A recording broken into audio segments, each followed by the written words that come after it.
ನಮಸ್ಕಾರ. ನಾನು ಮಾಧವಿಲಾಖೆ. ಎಂಟಿವಿ ವೀಕ್ಷಕರಿಗೆ ಸ್ವಾಗತ. ವಿಜಯಪುರ ಜಿಲ್ಲೆಯ ದೇವರಹಿಪ್ಪರಗಿ ತಾಲೂಕಿನ ಮಣ್ಣೂರ ಗ್ರಾಮ ಪಂಚಾಯಿತಿಯಲ್ಲಿ ಗ್ರಾಮೀಣಾಭಿವೃದ್ಧಿ ಮತ್ತು ಪಂಚಾಯತ್ ರಾಜ್ ಇಲಾಖೆ, ಜಿಲ್ಲಾ ಪಂಚಾಯತ್ ವಿಜಯಪುರ, ತಾಲೂಕು ಪಂಚಾಯತ್ ದೇವರಹಿಪ್ಪರಗಿ 2026-27ನೇ ಸಾಲಿನ ಮಹಾತ್ಮ ಗಾಂಧೀಜಿ ರಾಷ್ಟ್ರೀಯ ಗ್ರಾಮೀಣ ಉದ್ಯೋಗ ಖಾತ್ರಿ ಕ್ರಿಯಾ ಯೋಜನೆ ಮತ್ತು 2024-25ನೇ ಸಾಲಿನ ಡಾಕ್ಟರ್ BR ಅಂಬೇಡ್ಕರ್ ಹೆಚ್ಚಿನ 400 ಮನೆಗಳು ಆಯ್ಕೆ ಕುರಿತು ಗ್ರಾಮ ಪಂಚಾಯಿತಿ ಅಭಿವೃದ್ಧಿ ಅಧಿಕಾರಿಗಳು ಮತ್ತು ಅಧ್ಯಕ್ಷರ ನೇತೃತ್ವದಲ್ಲಿ ಗ್ರಾಮ ಸಭೆ ನಡೆಯಿತು. ಈ ಸಭೆಯಲ್ಲಿ ಕೆಲವು ಫಲಾನುಭವಿಗಳಿಗೆ ಮನೆ ಇರುವುದರಿಂದ ಗದ್ದಲ ಉಂಟಾಯಿತು.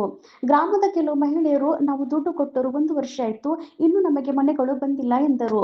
ಗ್ರಾಮಸ್ಥರು, ನಾವು ದುಡ್ಡು ಕೊಟ್ಟರು ಸಹಿತ ನಮಗೆ ಯಾವುದೇ ಮನೆಯೂ ಸಿಕ್ಕಲಿಲ್ಲವೆಂದು ತಮ್ಮ ಅಳಿಲು ತೋಡಿಕೊಂಡರು. ಬಡವರ ಹತ್ತಿರ ದುಡ್ಡು ಕಿತ್ತುಕೊಳ್ಳುವ ಜನಪ್ರತಿನಿಧಿಗಳು ಇರುವ ತನಕ ಗ್ರಾಮದ ಅಭಿವೃದ್ಧಿ ಕಾಣಲು ಸಾಧ್ಯವಿಲ್ಲ ಎಂದರು. ಕೂಡಲೇ ಮೇಲಾಧಿಕಾರಿಗಳು ಮಣ್ಣೂರ ಗ್ರಾಮದ ಪಂಚಾಯಿತಿ ಕಡೆ ಗಮನ ಹರಿಸಿ ಭ್ರಷ್ಟಾಚಾರ ನಡೆದಿದ್ದರೆ ಅವರ ಮೇಲೆ ಸೂಕ್ತ ಕಾನೂನು ಕ್ರಮ ಕೈಗೊಳ್ಳಬೇಕೆಂದು ಗ್ರಾಮಸ್ಥರ ಆಗ್ರಹವಾಗಿದೆ. ವರದಿ ಮಹಾಂತೇಶ್ ಕಂಬ್ಳೆ. ನಿರಂತರ ಸುದ್ದಿ ಮತ್ತು ಜಾಹೀರಾತುಗಳಿಗಾಗಿ ಎಂಟಿವಿ ಕನ್ನಡ ನ್ಯೂಸ್ ಅನ್ನು ಸಬ್ಸ್ಕ್ರೈಬ್ ಮಾಡಿ.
ನೀವೇನು ಮಾಡ್ತಿರ್ತೀರಿ ಮಾತಾಡಿದ್ರಿ, ನಿಮ್ಮದೇ ಅದಿಲ್ಲ, ನಮ್ದೇನಿಲ್ಲ.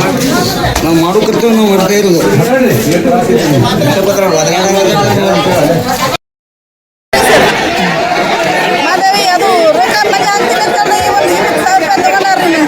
ತೊಗೊಂಡ್ರಿ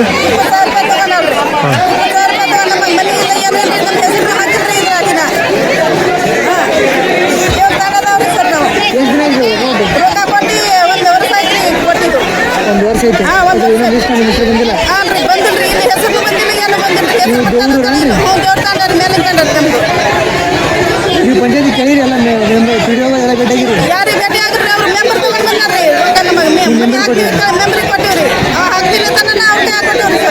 ಮೆಂಬರ್ ಹೆಸರು ಅವ್ರಿಗೆ ಕೊಟ್ಟಿವ್ರಿ.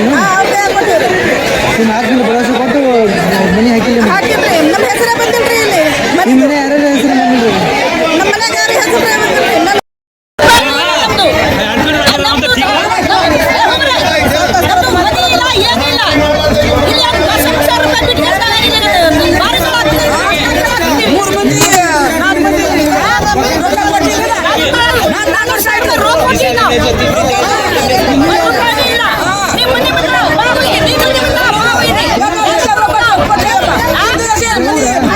ನೀವು ರೊಕ್ಕ ಕೊಟ್ರೇನ್ರಿ? ನೀವು ರೊಕ್ಕ ಕೊಟ್ರಿ ನೀವು